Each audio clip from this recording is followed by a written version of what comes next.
Hey guys, welcome back to my YouTube channel. It is such a pleasure to see you again. If you are new here, I hope you stick around for a while. So, for today's video, let's just get right into it. No need to give an intro because today we're going to be giving you tips on how to become a morning person, or how I personally became a morning person, because I used to wake up at 12. That's when I would start my day, or I would wake up super late, even 1, maybe even sometimes. I used to have such a bad morning. I didn't even have a set routine, and I didn't even have a certain time that I would want to wake up every morning. I didn't even set that for myself. So for today, I know you clicked on this video so you can get tips on how to become a morning person. So I hope these tips help you, and let's get right into it. So for tip number 1, it starts basically kind of at night, because you can't want to wake up early in the morning but then go to sleep really late. It will, one, make you be grumpy. You would hate waking up early. What I do is, if you have an iPhone, I'm not really familiar with Androids or Samsung. If you have an iPhone at home, iPhone has this built-in system where you can set a nighttime and you can also set a morning little time, and I'll put it on the screen on how you can actually do it. But it gives you the opportunity to choose the exact moment you want to wake up. So let's say if you want to wake up at 8, then your time that you should be going to sleep, it would be 12. Depending on age, it also varies, but it would be 12 if you want to get those full 8 hours. So for me, I actually started off slowly. That's what I did for myself for the new year. So for the month of January, I started setting up my alarm for 8 o'clock. And then that would mean that I would go to sleep at 12. And so your iPhone at night, it will make you aware of the time that you should be getting off of electronics. Because if you didn't know, electronics, even your TV or your laptop, has this blue light that actually affects, it makes your mind think that you should be staying more up. It makes your brain not actually rest down and not have that cool down moment at night.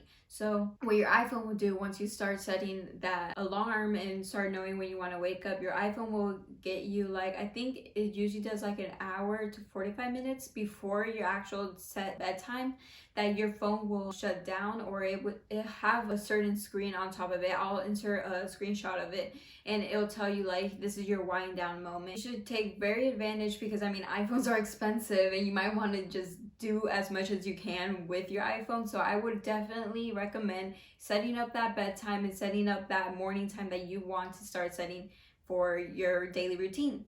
And it also gives you the opportunity to set it for certain days. Let's say if the weekend, since you're starting off, you want to be able to give yourself that little freedom because you're already doing it during the week, then you can also just change it so it can be for the week. So with that being said, another tip is eliminate that blue light, so that way your body can actually rest down, because like I said, it all starts with the nighttime. You want to have that good little schedule for your night, so that way you can be able to wake up early in the morning. So what I do is, once my iPhone lets me know that, hey, it's wind down moment, I start, either I read, I journal, I find other things I can do in that moment, so that way I can start making my brain, wind down and sleepy. And reading helps a lot. I always get sleepy when I start reading after a while. So, and it's something good, you're reading before bed. It also makes me dream even more. I don't know if I'm the only one that's like that. I'm reading the Harry Potter series right now, so when I go to sleep, it actually helps me dream.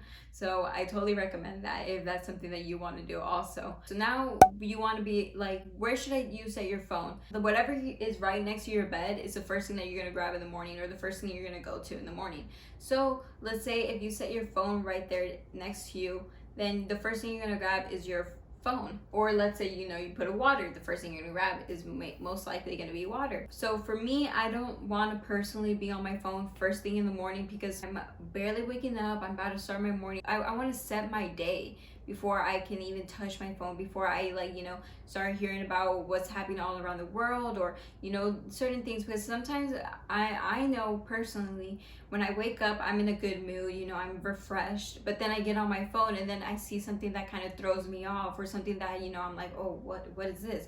And then it kind of just makes me be in a more, not angry, or just, it definitely changes your mood and affects the way that you act, even if you don't want to personally admit it. But it does have a lot of how you set your day. So personally for me, I set my phone away from my bed. Another reason why I do that is because when I hear that alarm, I want to be able to have to actually walk up to bed and turn it off, because if it's right next to my bed, I'm gonna just see that alarm, shut it off, and then stay in bed. With my phone being far from my bed, I have to physically actually get up and move. I've heard that some people even put their phone in a different room. I personally love like the first 40 minutes because I do certain things throughout my morning that we're gonna get into in a little bit, that I have those first 40 minutes to myself, to my thoughts, just so I can feel refreshed fully after those 40 minutes, and I can be ready to, take on the day.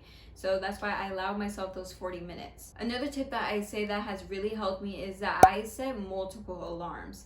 So let's say I want to wake up at 7:30. So my full time that I actually want to wake up is 7:30. So that's my main alarm. So I have a Google Home, and some people might have Alexa's, or you can just set it on your phone. I actually have it on both my phone and my Google. I have that set alarm for 7:30, but on my phone, I actually have another alarm set at 7, which is 30 minutes before I actually truly want to wake up. So in those 30 minutes before, when I wake up at 7, I will open up my blinds and open up my window, just so I can have that sunlight coming in already. So then when I go back to bed for those 30 minutes, I'm already kind of not fully in deep sleep. And that, I noticed, has helped me so much, because after those 30 minutes, it's like my guilty pleasure of staying in bed a little bit longer. So then I'm like, okay, now let's take on the day, let's start getting ready. So I don't know if that might personally help you. That personally has helped me, because that's something that I've always said is like, oh, my body's telling me to just stay in bed longer.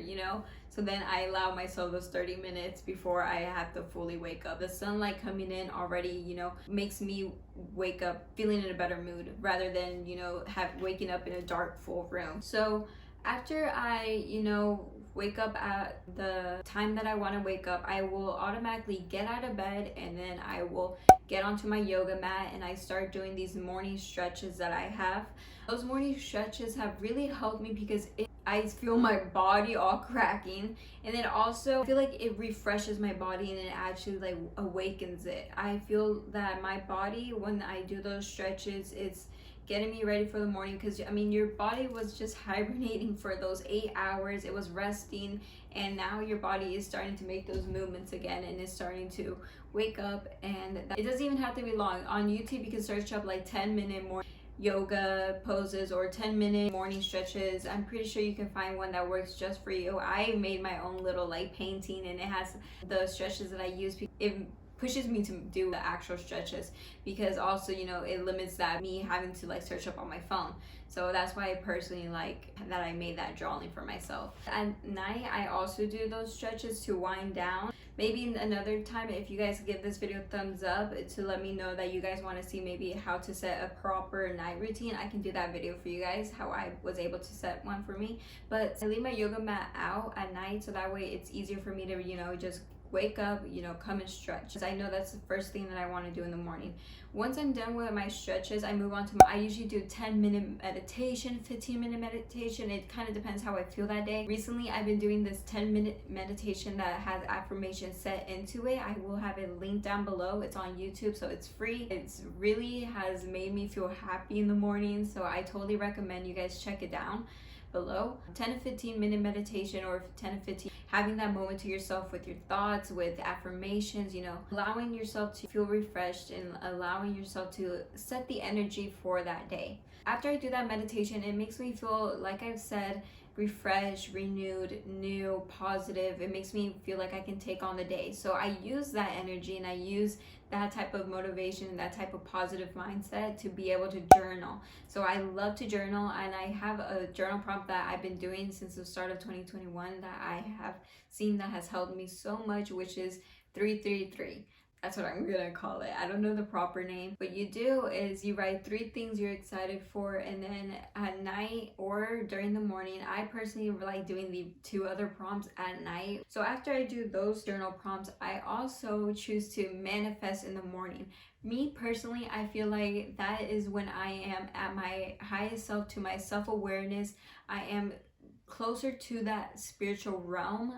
people have said that it has aided more with being able to manifest. So that's why I choose to manifest in the morning. So I give myself that time. When you barely wake up and you haven't been on your phone and you're still with your own thoughts, you are still kind of very close to that dream state that you were in when you were sleeping. I also, not only with that meditation that I was mentioning before, but I also write, my affirmations. I manifest in the morning. I allow myself that time to, think about how I want my life to look like. Think about all the things that I want to draw into my life and things I want to release sometimes, because it just depends on that morning how I feel. So I always allow myself that moment to be in tune with that dream state that I was just in. After I'm done with all this, I leave my room and I shower and either listen to frequencies or I do 10-minute meditation shower, which if you guys haven't tried, I totally recommend. It literally changes your showering experience.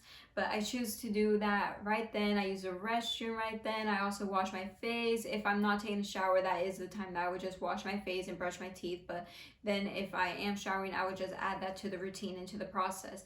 After that, I'm literally set for my morning, and that usually actually takes up the 40 minutes that I have that I want to be without my phone. So after that, I will be on my phone. I start seeing like what I have to do. The final tip that I will give you guys is that has helped me a lot is that at night I already make my to-do list for the next morning, and I write my to-do list with I have already, let's say I have a homework assignment I have to do. I have completed model 2. I have cleaned all my clothes. I have already done this order. That's what I like to do, because I feel like when I check that off, it pushes me even more, because it's like all these things I can accomplish on this to-do list. So that's something that has always put me like back started. I was just like, oh, I'm gonna stay in bed longer because I don't have anything to do. But with that to-do list, I know exactly what I have to do. I also know that the first thing I want to do that after I, brush my teeth, after I do all that stuff, I know that I want to clean my room and I want to set it for the day. So that's why I already have things that I know I have to do. So that way I don't have that mindset of I don't have nothing to do, let me stay back in bed. So with that being said, those are my tips so that way you can start your own morning routine, and so that way you can become a morning person. I hope these tips actually help you guys on becoming, productive and setting a positive morning. I know these tips have really helped me and changed my aspect on my mornings, and I really hope that they help you. And if this video did help you, make sure you give this video a thumbs up. If you have any recommendations of videos that you want to hear me talk about, topics you want to hear me talk about, things you want to see from my channel, make sure you comment them down below. If you guys want to continue seeing my face, make sure you hit that subscribe button down below, and I will be back next week. Thank you, my loves.